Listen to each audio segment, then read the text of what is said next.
Igbo mụrụ m ekene m unu. Ebekọ ama agba tata mgbịrịgba ala Igbo na-akụ onye na-ege ntị. Oge niile ka m na-agwa gị na mgbe ọbụla ifuru iru ọmalịcha dị Igbo zuru oke n'iru ekwentị gị na gị baa kpọmkwem tụọ ntị n'ala ka ị na-amụta ihe bara uru ka ị chọrọ ịtọ na-amụ. N'ụbọchị tata enwere m ezi nkụzi dị mkpa gbasara onye ọbụla bụ onye Igbo kwesịrị ịmanụ. Maka oge niile ka m na-anụ Igbo ga-enwere onwe ha, anyị bụ ndị Igbo ga-ana Biafra asị Biafra asịrọ. Ị na-atasị abụla onye Igbo, kedu asụsụ ị ga na-asụ, kedu asụsụ ị ga na-ede? Gekwanụ ntị na ọkwasịrị ụmụ ya onye tụrụ ji ya tụrụ mgbọrọgwụ, maka na mgbe onye nwe ji ya abịa buru ji ha ka ha mara na mgbọrọgwụ bụ nne ọkwa. Narakata dịka ya sị na efe adịrọ mana Igbo si na aghara efe mee efe ọ dịka efe adịka. Ya mere m ji bịa n'ụbọchị tata maka na o nwere ihe m na-afụ ka ndị mụ na mgbasa ozi na-emekwa ya bụ mmefu. Ma wepụta ya ụbọchị tata sị na m ga-akụzi ya. Ihe anyị chọrọ ikwu maka ya tata bụ maka n'asụsụ Igbo nakwazi n'edemede Igbo. Ọlụ dị iche iche na ụdị dị iche iche esi ede na ụfọdụ na-ede na zuru ezu ebe ọ na-ekwesịrị ịdị, ụfọdụ na-ede na na-ezughị ezu ebe ọ na-ekwesịrị ịdị, ebe ụfọdụ na-edetakwa ya. Enwelu na rịkọm nwee na zuru ezu, ya na nwee na zuru ezu a na-etinye akara uhie, that is hyphen mark. Kedu ka esi ama ihe ndị a niile? Bịa nso, hapụ ya ọbụla ị na-eme na ihe anyị abalụ mma na gold. Ọrụ a na-arụ n'asụsụ Igbo nakwazi n'edemede Igbo dị ọtụtụ. Ngwa gee ntị na anyị ga-agụpụta ya.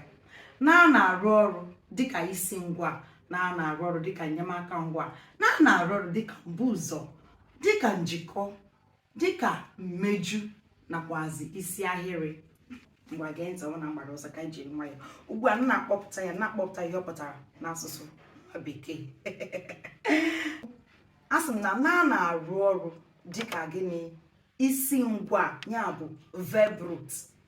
Na-arụ ọrụ dịka enyemaka ngwa, ya bụ auxiliary verb. Na-arụ ọrụ dịka mbụ ụzọ, ya bụ preposition. Na-arụ ọrụ dịka njikọ, ya bụ conjunction. Na-arụ ọrụ dịka mmeju, ya bụ complementizer. Na-arụ ọrụ dịka isi ahịrị, ya bụ sentence subject. Ngwa anyị ga-enye ọmụmaatụ. Ọ bụ n'ime ọmụmaatụ a bụ ebe dị anyị mkpa ịmụta ka wee mara ka anyị si etinye na, maka oge ụfọdụ na-afụ ka ndị mmadụ na-ede na rịkọm ebe e nwere mgbochi ume. Ụfọdụ a na-ede na zuru ezu ebe e nwere ụda ume. Ọ bụghị ya. Ọnụ bụ ihe bụ ụda ume, mara ihe bụ mgbochi ume. Ọ bụrụ ihe mbụ ịkụzi tata, mana mgbochi ume bụ consonants, ụda ume bụ verbs n'asụsụ Eliza. Ngwa ịma atụ nke mbụ ụzọ wee gụpụta ebe ụzọ kpọpụta isi ngwa, ya bụ verb root. Kedu ka na-asị arụ ọrụ dịka isi ngwa? Ya bụ ichide isi ngwa na ahịrịokwu gị, kedu ka ị ga-esi dee ya? Ịma atụ: natara, natara, nabata, napụta.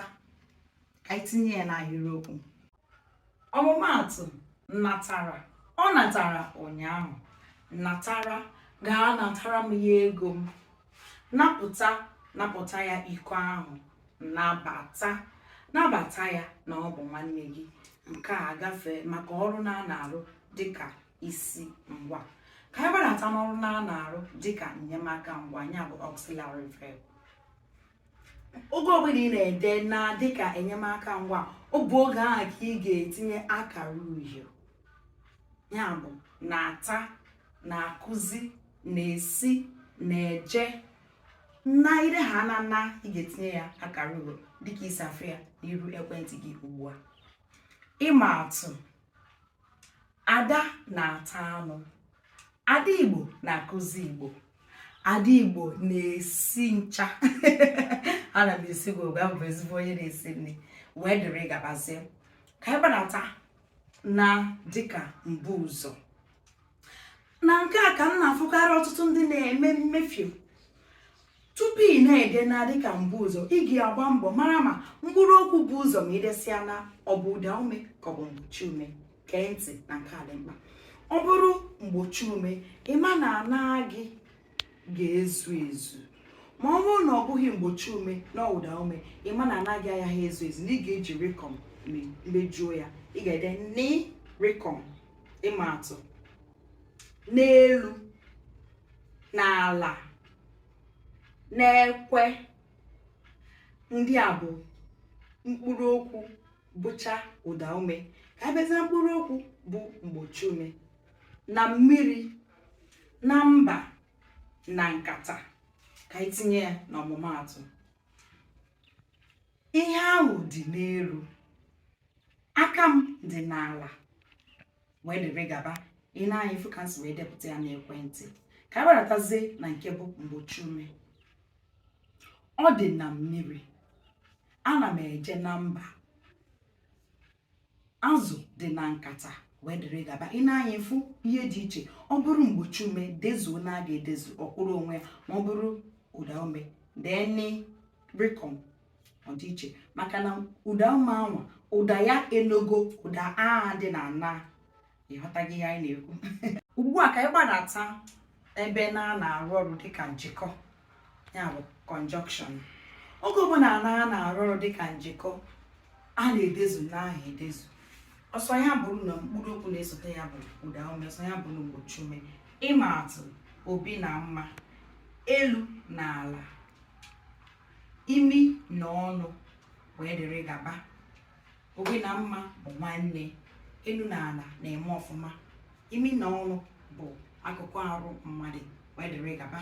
Ị na-ahụta ya dịka iji tinye ya n'ahịrịokwu oyi mkpụrụ oge. Ọzọkwa bụ ka ikwu ka na-asị arụ ọrụ dịka mmeju, nke ndị bekee kpọrọ complementizer. Ọ sị: ịma na enweghị m ego, ịma na agụụ na-agụ m, ịma na nwatakịrị a dị umeala, wee dịrị gaba.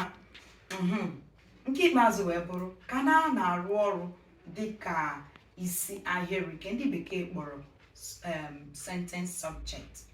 Ọ sị: na mụ dị umeala apụtaghị na ike adịghị m, na mụ dị umeala apụtaghị na ike adịghị m. Ọzọ sị: na ọ mara mma abụghị na agwa ya amaka, na ọ mara mma abụghị na agwa ya amaka. Ị na-anya ifu na ọ na-ebudo ahịrịokwu a, ya mere eji kpọọ ya dịka o so wee dị isi ahịrị. Ọzọ wee bụrụ na ọ na-agba ọsọ apụtaghị na ume dị ya, na ọ na-eje ahịa egosighị na o ji ego, wee dịrị gaba. Igbo bụ Igbo eji m n'aka na ọ na-amụtaga ọtụtụ ihe n'ụbọchị taata. Agwụkwa gị n'oge ọbụla ị fụrụ iru ada Igbo na ekwentị gị, ka ị gbaa ntị gị, tọrọ ntị gị n'ala, ka ị na-amụta ihe. Amụta ihe ya abalị uru, maka na ihe ya abalị Igbo uru bụ ihe na-amasị m. Ngwa sepụ aka ka ị ga sonye anyị na ibiru akwụkwọ anyị. Ada Igbo zuru oke eji amara anyị. Ngwa ka ọ dị.